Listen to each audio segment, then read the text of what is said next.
Channel of Vadodara. Vadodara Brahma Kumari Atladra केंद्र द्वारा उलझन से उत्साह की और विषय पर व्याख्यान યોજવામાં આવ્યું હતું। વડોદરા બ્રહ્મ કુમારી અટલાદરા કેન્દ્ર દ્વારા Vinesh garba ground old Padra road ખાતે સવારે 7 થી 9 કલાકે આંતરરાષ્ટ્રીય વક્તા શિવાની દીદી દ્વારા ઉલઝન સે उत्साह की ओर વિષય પર વ્યાખ્યાન યોજવામાં આવ્યું હતું। જે પૂર્વે અટલાદરા સ્થિત બ્રહ્મકુમારી કેન્દ્ર ખાતે શિવાની દીદીએ મુલાકાત લઈ લોકોમાં વધતા જતા સ્ટ્રેસ ડિપ્રેશન વિશે જણાવ્યું હતું।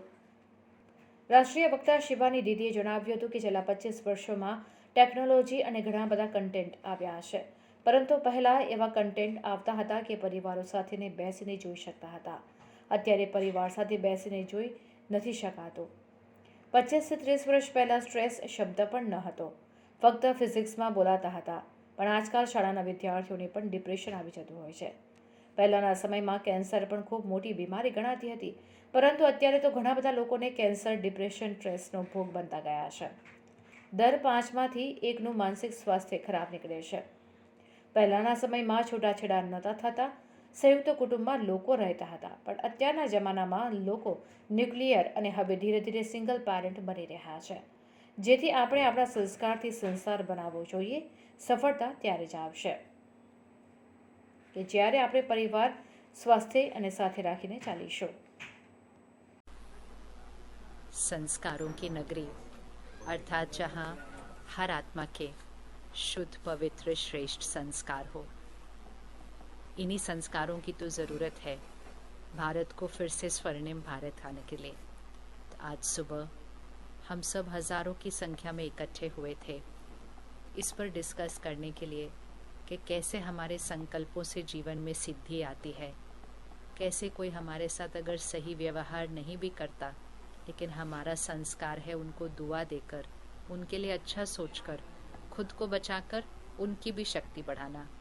कैसे हम घर में प्यार से परमात्मा को याद करते हुए प्रसाद जैसे बनता है वैसा प्रसाद हम रोज़ घर पे खाना अपना वैसा बनाएं, क्योंकि जैसा अन्न होता है वैसा मन होता है।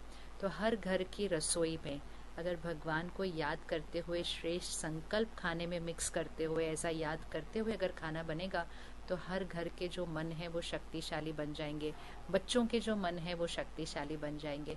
तो संस्कार तो नगरी में है, लेकिन अब इस संस्कार की जो धरोहर है इसको और संभाल कर आगे बढ़ाना है ताकि किसी और चीज़ का प्रभाव ना पड़े।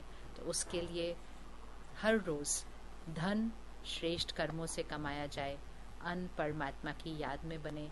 मन का ध्यान रखें कि हम क्या कंटेंट सारा दिन कंज्यूम करते हैं, क्योंकि जो हम सुनते, पढ़ते, देखते हैं वैसे ही हमारे संस्कार बनते हैं और हमारे संस्कारों से हमारा भाग्य बनता है। तो कंटेंट जो हम कंज्यूम कर रहे हैं उस पे हमें अटेंशन रखना बहुत ज़्यादा ज़रूरी है। तो धन श्रेष्ठ कर्मों से आए, अन्न सात्विक खाएं, मन के लिए रोज़ परमात्मा का ज्ञान थोड़ी देर अपने अंदर भरे, राजयोग करें, मेडिटेशन सीखें, तन स्वस्थ हो जाएगा और हम सब इकट्ठे मिलकर सत्युगी संस्कार बनाकर भारत को स्वर्णिम भारत, सत्युगी संसार बनाएंगे। दीदी, भारत के प्रधानमंत्री द्वारा भी ये मंत्र दिया गया है, भारत स्वर्ण युग की ओर आगे बढ़ रहा है, क्या कहेंगे? 1937 में जब ब्रह्मा बाबा को परमात्मा का साक्षात्कार हुआ तो उनको स्पष्ट ये साक्षात्कार में दिखाई दिया वो सारी चीज़ें जो इस समय सृष्टि पर हो रही हैं। चाहे वो सब कुछ हमें पता है जो सृष्टि पर हो रहा है, लेकिन साथ में उनको ये साक्षात्कार हुआ कि सृष्टि की प्रलय नहीं होनी है, लेकिन कलयुगी सोच, कलयुगी संस्कार खत्म होने हैं और सत्युगी संस्कार से सत्युगी संसार स्थापन होना है। लेकिन वो स्थापन होगा कैसे? तो कोई जादू से तो सत्युग संसार नहीं आएगा। हम सबको पुरुषार्थ करके अपने संस्कारों के ऊपर जब काम करेंगे तब वो स्वर्णिम भारत आएगा।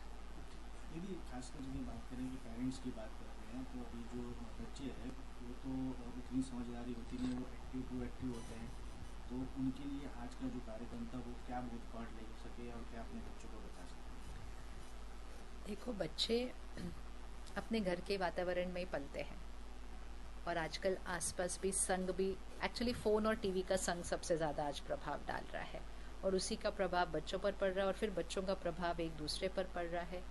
तो उनको हम फ़ोन और टीवी से तो रोक नहीं सकते, हम कम कर सकते हैं लेकिन रोक नहीं सकते हैं। लेकिन साथ में हम एक और प्रभाव उन पर डालें।